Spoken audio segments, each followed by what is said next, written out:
This is Word and the Wild. It's a one-year Bible adventure with friends. My name is Owen.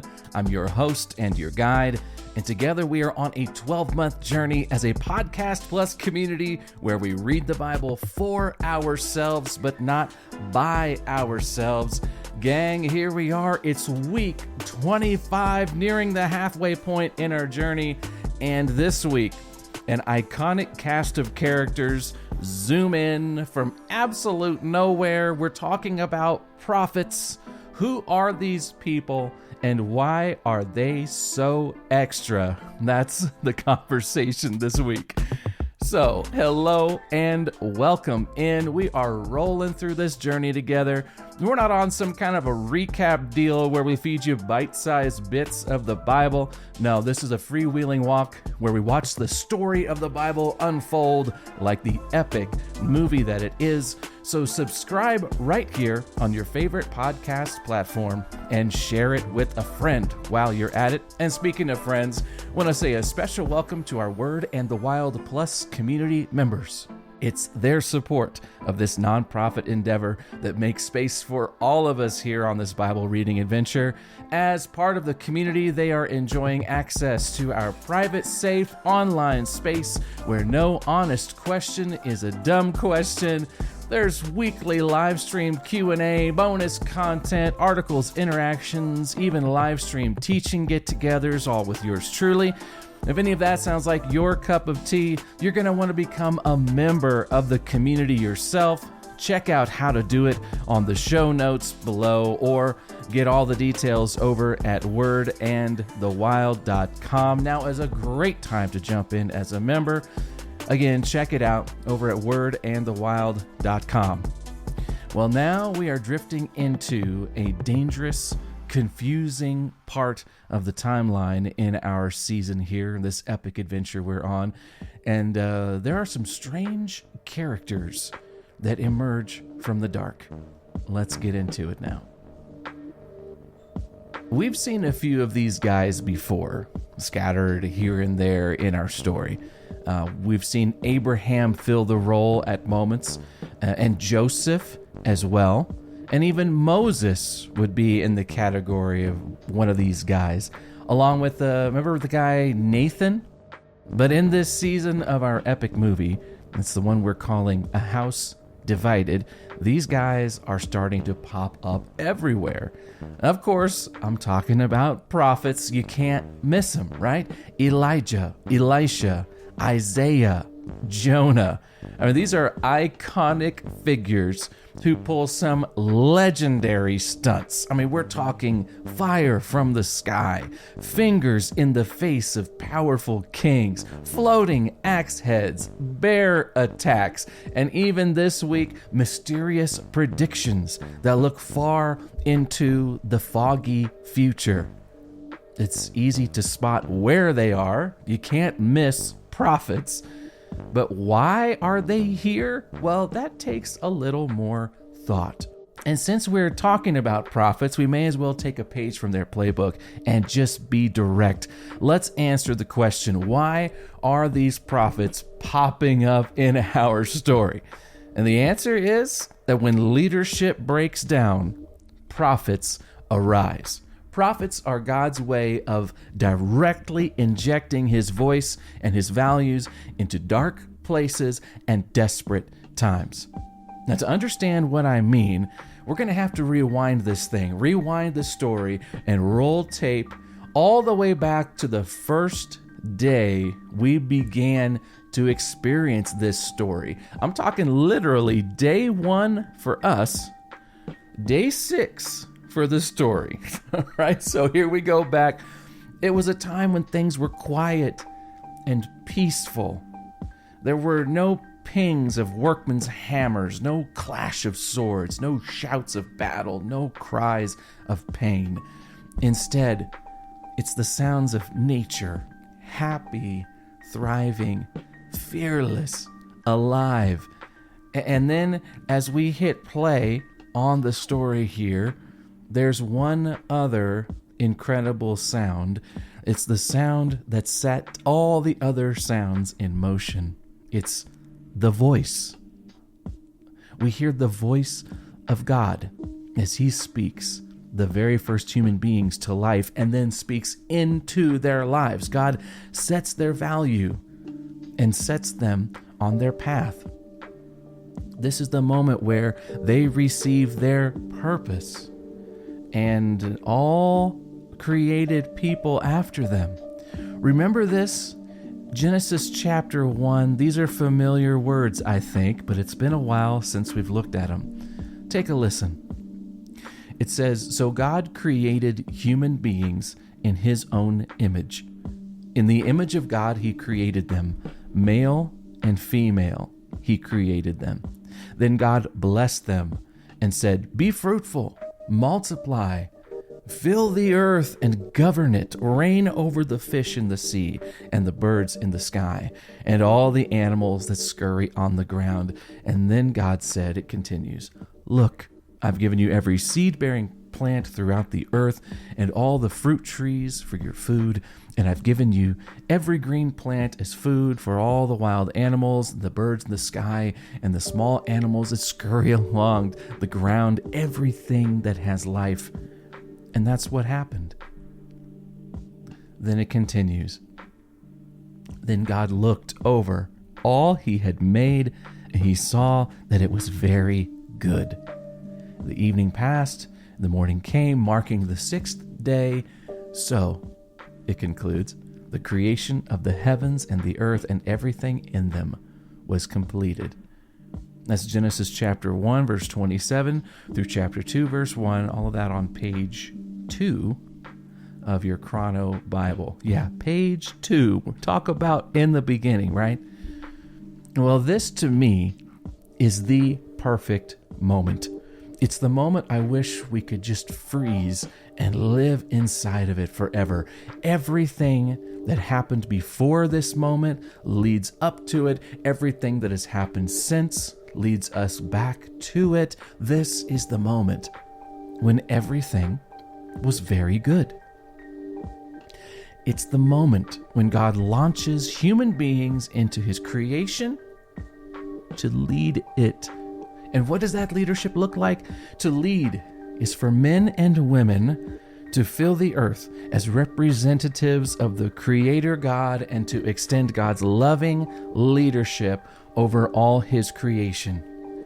To lead is to inhabit this earth, to walk it, to tend it, to grab it with both hands and shape it into a place where no living creature exists without the existential, essential experience of God's care, comfort, correction, coaching. To lead is to provide and protect an environment where everyone knows God and grows God's way. Well, we've come a long way since then, haven't we? I mean, never mind the sorry state of affairs in our own time. Let's fast forward in the story from Eden, fast forward back to where we are now in this epic story of the Bible. And where we are now in the story, quality leaders aren't the norm. Can we say that? They're the exception. Leaders who simply do their duty to walk God's way and embody his values, they shine like blazing stars against a black sky of their peers. In our story, in fact, God has split the kingdom of Israel off from David's royal line and the kingdom of Judah. He handed the keys of the 10 tribes of Israel off to Jeroboam. Remember that from last week? This was another fresh start in God's search for a king who will love him and lead his people. Well, Jeroboam no sooner gets the keys than he drives the car off the bridge and into the river, and Israel is sunk almost as soon as they begin. Judah, on the other hand, has an occasional king who steers his people back toward the path of keeping their covenant relationship with God alive, but only just enough to keep them on life support. And so here we are. Leadership has broken down, and when leadership breaks down, prophets arise. They are God's direct injection of his voice and his values into a place void of godly leaders. And so when you see the activity of prophets go up, it's because bad things are going down. All right. Prophets do what God intended Adam and Eve to do, to represent him and extend his care to all of creation. But they do it in much less peaceful and appealing ways. Let's be honest. I mean, I can imagine, Adam and Eve as the first leaders of creation, stepping softly in the grassy Garden of Eden, pruning thornless rose bushes and scratching fluffy little lambs behind the ears while birds chirp and brooks babble, right? Well, now we're at this place where we have rugged men like Elijah. I mean, they're wearing leather belts, hiding out in the wilderness, getting fed by ravens, pointing their bony fingers in the face of evil dictators. I mean, these are men you could see and probably smell coming from miles away. And there's nothing subtle about these prophets, nothing subtle about their mission. They live in cluttered and confusing times, and their extreme words and behavior stand out as God shouts out his message through them with a shocking urgency. See, with prophets, things get wild because God wants to get his people's attention. Their message is so essential, and their times are so chaotic that they have to speak up. They have to speak out. Subtlety won't cut through the noise. And they are essential because to survive, God's people must hear from God, and they must heed God's words. And while the methods these prophets often employ would be incredibly out of place in the peaceful confines of Eden, I mean, imagine Elijah dropping into Eden, right? Their message, however, the message of these prophets and their role as leaders of God's people, they come straight from the beginning of this epic story. They do what every godly leader who follows that commission there in the first verses of Genesis, they do what godly leaders do. They carry God's presence. They present God's viewpoint, and they predict a hopeful future for all who love God and walk in friendship with him. And all of that is empowered by God's Spirit. Why? Well, because all along, God has wanted his people to carry him and his heart into every corner of this earth. And so that's what we see prophets do. We see prophets confronting Ahab on Mount Carmel and calling the people back to God. We see prophets comfort and care for forgotten widows. We see them bringing healing, justice, encouragement to those who have been abused and neglected. And we see them with strong words coming out to predict the future triumph of God's plans and the ongoing strength of God's promises. They speak words of comfort and reassurance to the faithful few. God's plan is on track. His promises stand firm. And these same words are words of warning for all who rebel against God and walk their own path. Prophets bring news from God, and for some, it's good news. And for others, it's news of doom. It occurs to me that we often long to see miracles in our day, right? The kind of miracles a prophet would work. And sometimes we do, especially in corners of the world where the miracles highlight and validate the message, the good news that is being presented to the world about Jesus, especially. But these miracles, they aren't really a good thing. Honestly, I mean, sure, the miracle itself is amazing, don't get me wrong, but a miracle is nothing more than God's merciful relief in the middle of a broken down world. So I'd say, think twice before you pray for a miracle or focus on a miracle, and think twice before you ask God to deliver some kind of special word or a message to you. Maybe instead spend some of those prayers on asking God for leaders who love and represent him in our world, and pray to be that kind of leader yourself.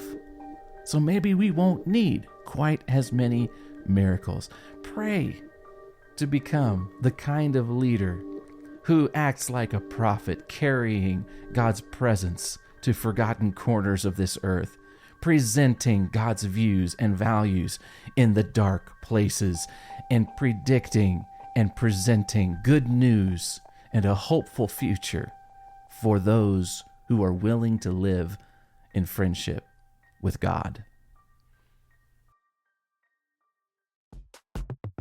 And now, my friend, you're ready to mix it up with these colorful characters we will be encountering this week. Man, I'm grateful for this time with you and to get to walk out this journey with you. If you're having fun with it, if it means something to you, let me know and share it with someone you know. Make sure you subscribe to this and pass it along to your friends. All of you Word of the Wild Plus community members, just want to say a special thanks once again to you. Your financial support of this nonprofit endeavor is keeping us going. Thank you so much. I'll be seeing you in the wild this week. That's our private online community space. So I'll look for you there. Everybody else, find us on Facebook. We'll get into some interactions there as well. Word and the Wild is a Linehouse community. It's part of the Linehouse Community Network, a nonprofit organization with a mission to bring neighbors together to promote awareness, appreciation, and understanding of the Bible, because friendship and God's Word change lives and change cities. Word and the Wild is presented by the Lumavaz Podcast Network. Big thanks to Lumavaz. And with that, my friend, we are out. Once again, I'm Owen, your host and your guide. And until next time, I'll be looking for you out there on the trail in the Word and the Wild. Have a great week.